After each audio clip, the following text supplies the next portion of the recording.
ഈശോയിൽ ഏറ്റവും പ്രിയപ്പെട്ടവരെ, കർത്താവിൻ്റെ ധനഹാ തിരുനാളിൻ്റെ ധനഹാകാലത്തിലേക്ക് നമ്മൾ പ്രവേശിച്ചിരിക്കുന്ന ഈ കാലഘട്ടത്തിൽ ദൈവത്തിൻ്റെ ഇഷ്ടം നിറവേറ്റാൻ വേണ്ടി ഈശോ നടത്തിയ എല്ലാ പ്രവർത്തനങ്ങളെയുമാണ് വിശുദ്ധ ഗ്രന്ഥത്തിലുടനീളം നമ്മൾ കാണുന്നത്.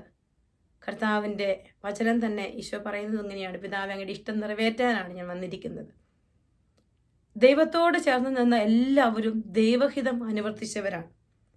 ഈശോ തൻ്റെ ശിഷ്യന്മാരെ പ്രാർത്ഥിക്കാൻ പഠിപ്പിക്കുമ്പോഴും മത്തായിയുടെ സുവിശേഷം 6-ാം അധ്യായം 10-ാം വചനം ഈശോ നമ്മളെ പഠിപ്പിക്കുകയാണ്: അങ്ങയുടെ രാജ്യം വരണമേ, അങ്ങയുടെ ഹിതം സ്വർഗത്തിലെ പോലെ ഭൂമിയിലുമാകണമേ. ശിഷ്യരെ ഈശോ പഠിപ്പിച്ച വലിയ പ്രാർത്ഥനയിൽ, സ്വർഗസ്ഥനായ പിതാവേ എന്ന പ്രാർത്ഥനയിൽ നമ്മൾ പ്രാർത്ഥിക്കുകയാണ്: കർത്താവേ, നിന്റെ രാജ്യം വരണമേ, സ്വർഗത്തിലെ പോലെ നിന്റെ ഹിതം ഭൂമിയിലുമാകണമേ. പ്രിയപ്പെട്ടവരെ, ശുശ്രൂഷയുടെ ഈ നാളുകളിലെല്ലാം, ഈ കാലഘട്ടങ്ങളിലെല്ലാം മറ്റുള്ളവരെ കണ്ടുമുട്ടിയപ്പോഴും വ്യക്തിജീവിതത്തിൻ്റെ അനുഭവങ്ങളിലുമെല്ലാം നമ്മളെല്ലാം ഏറ്റവും അധികം പ്രിഫറൻസ് കൊടുക്കുന്നത് നമ്മുടെ ഇഷ്ടത്തിനാണ്, നമ്മുടെ താല്പര്യങ്ങൾക്കാണ്. എന്നാൽ സ്വർഗത്തിൻ്റെ ഇഷ്ടം നിറവേറ്റുന്നവർക്ക് സ്വർഗരാജ്യത്തിൻ്റെ വാഗ്ദാനം നിശ്ചയമായി ലഭിക്കും. ആ സ്വർഗരാജ്യ പ്രവേശനം ഞാനും നിങ്ങളും ആഗ്രഹിക്കുന്നെങ്കിൽ സ്വർഗത്തിൻ്റെ ഇഷ്ടം നിറവേറ്റണം. ഒരു വീട്ടിലായിരിക്കുമ്പോൾ അപ്പൻ്റെ ഹിതം അനുവർത്തിക്കുന്നെങ്കിൽ അവൻ ആ വീടിന് എന്നും സ്വന്തമാണ്. അപ്പൻ്റെ ഇഷ്ടങ്ങൾ അനുസരിക്കാതെ തന്നിഷ്ടത്തിലേക്ക് പോകുമ്പോൾ ആ വീട്ടിലാണെങ്കിൽ പോലും അവനെ വീട്ടുകാർക്ക് ആ വീടിന് എപ്പോഴും അന്യമാണ്. സ്വർഗരാജ്യത്തിൽ പ്രവേശിക്കാൻ ആഗ്രഹിക്കുന്ന എന്നോടും നിങ്ങളോടും കർത്താവിൻ്റെ പരിശുദ്ധാത്മാവ് പറയുന്ന ഒരു കാര്യമുണ്ട്: ഈ കാലഘട്ടത്തിൽ ദൈവഹിതം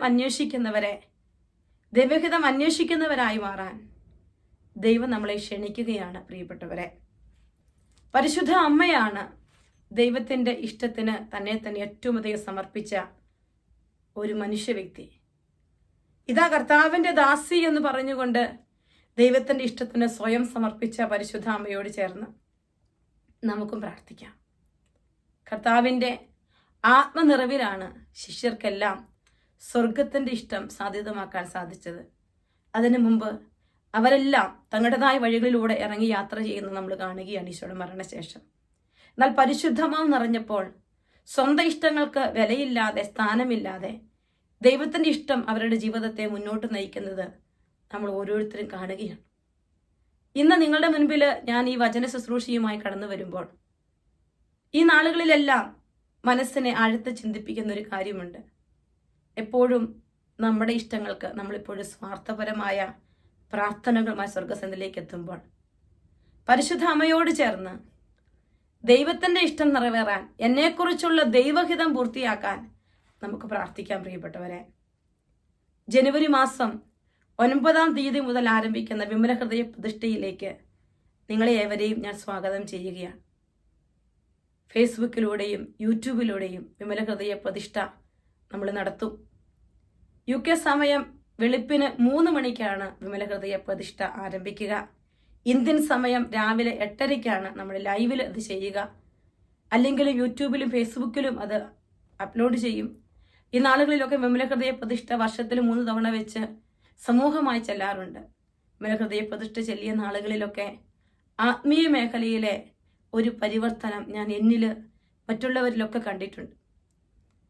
ഭൗതിക ആവശ്യങ്ങൾക്കപ്പുറത്ത് പരിശുദ്ധ അമ്മയോട് ചേർന്ന് വിമല ഹൃദയം പ്രതിഷ്ഠ നമ്മൾ പ്രാർത്ഥിക്കുമ്പോൾ UK 3 മണി ആയതുകൊണ്ട് തന്നെ ഇച്ചിരി ത്യാഗം ഏറ്റെടുത്താണ് ഈ പ്രാർത്ഥനാ ശുശ്രൂഷയിൽ പങ്കെടുക്കാൻ ഞാൻ UK ക്ഷണിക്കുക. സാധിക്കുന്നവരെല്ലാം അതിൽ പങ്കെടുക്കട്ടെ, പ്രാർത്ഥിക്കട്ടെ. കർത്താവിൻ്റെ പരിശുദ്ധമായ കൃപാവരങ്ങൾ കൊണ്ട് നമ്മളെല്ലാം നിറയപ്പെടുവാൻ, ദൈവത്തിൻ്റെ ഹിതം അനുവർത്തിക്കുന്നവരായി മാറാൻ സ്വർഗം നമ്മളെ അനുഗ്രഹിക്കട്ടെ എന്ന പ്രാർത്ഥനയോടെ, പ്രിയപ്പെട്ടവരെ, ഈ വിമല ഹൃദയ പ്രതിഷ്ഠ നമ്മൾ ജനുവരി മാസം 9-ാം തീയതി ഏർലി മോർണിംഗ് UK ടൈം 3 മണിക്ക് ആരംഭിക്കുന്നു. കർത്താവെ, നിന്റെ നാമം പൂജിതമാകണം, നിന്റെ ഹിതം ഭൂമിയിൽ സ്വർഗത്തിലേതുപോലെയാകണം, എൻ്റെ ജീവിതത്തിലുമാകണം. സ്വർഗം എന്നെ സൃഷ്ടിച്ചിട്ടുണ്ടെങ്കിൽ സ്വർഗത്തിൻ്റെ ഇഷ്ടം എൻ്റെ ജീവിതത്തിൽ പൂർത്തിയാക്കപ്പെടാൻ പരിപൂർണമായി നമുക്ക് നമ്മളെ തന്നെ സമർപ്പിക്കാം. നമ്മുടെ കുടുംബത്തിൽ ദൈവത്തിൻ്റെ ഇഷ്ടം നിറവേറപ്പെടാൻ ഒരു മനസ്സോടെ, ഒരു ഹൃദയത്തോടെ പ്രാർത്ഥിക്കാം. പരിശുദ്ധ അമ്മ അതിനായി നമ്മളെ സഹായിക്കട്ടെ.